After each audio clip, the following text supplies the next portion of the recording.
అనుభవం కలిగినటువంటి వ్యక్తి. వారు అట్లా మాట్లాడినందుకు నేను వేరేగా అనుకోవట్లేదు, కానీ ఎందుకంటే వారి పార్టీ కోణంలో వారు మాట్లాడాలి కాబట్టి మాట్లాడారని నేను అనుకుంటున్నా.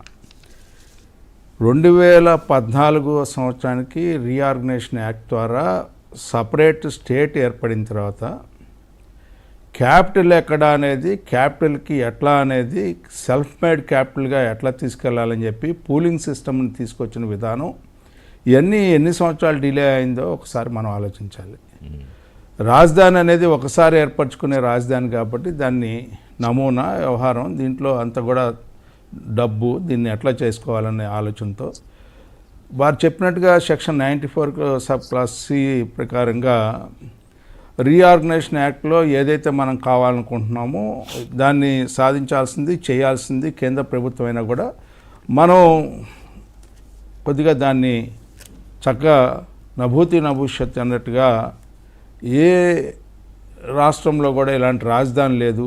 ఎందుకంటే సపరేట్ చేసిన తర్వాత దీన్ని ఫాస్ట్గా పికప్ చేయాలంటే ఈ రాష్ట్ర అభివృద్ధిని కానీ అదేవిధంగా సంపదను కానీ పెంచాలంటే చంద్రబాబు నాయుడు గారు తీసుకున్నటువంటి ఆలోచన సరైనదిగా మేమందరం భావిస్తూ ఉన్నాం. అలాంటి దూరదృష్టి కలిగినటువంటి ఆలోచనతో కూడినటువంటి ప్రయత్నంలో భాగమే ఇది. ఆంధ్రులు అందరికీ కూడా ఒక ఐకాన్గా ఉండాలనే ఆలోచనతో ప్రారంభమైనటువంటి రాజధాని, ప్రజా రాజధాని అమరావతి రాజధాని.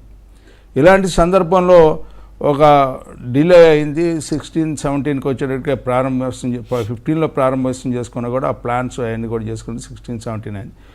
కొంత ఇన్ఫ్రాస్ట్రక్చర్ని డెవలప్ చేయడానికి రోడ్స్ అదేవిధంగా మనం చేసుకుంటూ వెళ్తూ ఉన్నాం. ఈ లోపల డిఫరెన్స్ వచ్చింది. అక్కడి నుంచి మళ్ళీ ఫైనాన్షియల్ కన్స్ట్రైంట్స్ లాస్ట్ ఇయర్ అంతా కూడా తర్వాత జరిగిన అంశం మనందరికీ తెలిసిందే.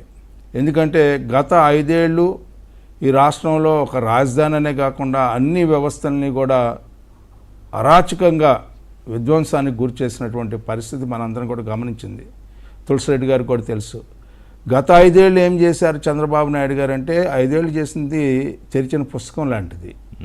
ఈ గత 5 ఏళ్ళు కూడా తెరిచిన పుస్తకం మనందరం కూడా చూసాం.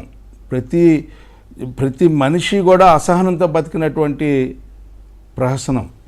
అలాంటి పరిస్థితి నుంచి ఈ రోజున దాన్ని పునఃప్రారంభించుకోవాలంటే మళ్ళీ ఒక మంచి, అదంటే మీరు అనేది ఏంటంటే అన్ని వడ్డించిన విస్తరలా ఉన్న చోట కాదు వడ్డించిన విస్తరలా ఉన్న చోట ఒక బిల్డింగ్ కట్టడమును, ఏమీ లేకుండా ఎడారిగా ఉన్న చోట ఒక నగర నిర్మాణానికి రెండు ఒకటి. నేను చెప్తాను దానికి కూడా ఋషి గారు, అదే నేను చెప్పబోతుందండి ఋషి గారు. నేను అందుకే చెప్పాను, మోకాలకి బోడిగుండికి మా అన్నగారు కట్టడానికి ప్రయత్నించాడు, అది కరెక్ట్ కాదనేది వారికి తెలుసు. బట్ నేను దానికి వెళ్లే ముందర ఇంకోటి చెప్పాలనేది, ఇంత విధ్వంసానికి గురైనప్పుడు, ప్రజలు ఆందోళనకు గురైనప్పుడు ప్రధాని పిలుచుకోవాల్సిన అవసరం ఉంది, పునఃప్రారంభించుకోవాల్సిన అవసరం ఉంది, చాలా గొప్ప సంబరంలాగా చేసుకోవాల్సిన అవసరం ఉంది. ఎందుకంటే ఇక్కడ అనేక రకాలైన కలయికతో కూడినటువంటి ఆరంభం కావాలనేది చంద్రబాబు నాయుడు గారి ఆలోచన. అది ప్రజలందరూ కూడా హర్షించదగ్గటువంటి ఆలోచన.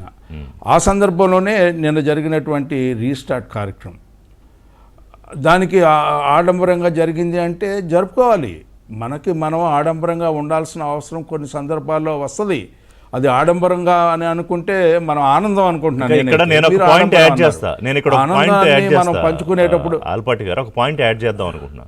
ఎందుకు జరుపుకోవాలంటే నాకు అనిపించింది ఏంటంటే, మధ్యలో జరిగిన ఎపిసోడ్స్ ఏంటంటే అసలు అమరావతిని దాదాపుగా కిల్ చేసేసే, నేను చెప్తాను ఒక పరిస్థితుల్లో అమరావతి భూములు ఇచ్చిన రైతులు 1600 రోజులకు పైగా వాళ్ళు పడిన అవమానాలు, ఆవేదనలు, వీటన్నిటి నుంచి వాళ్ళు ఒక రోజు కోసం ఎదురు చూశారు.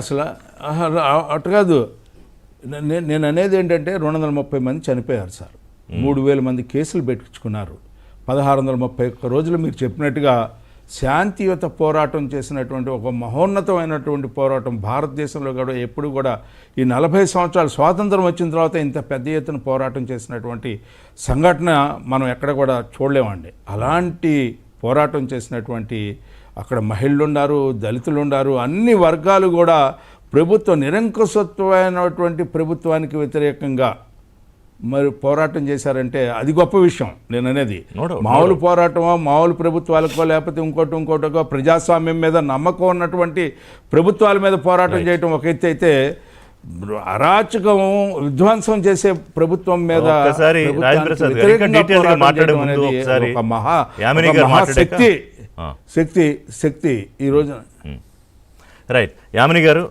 ఆధునిక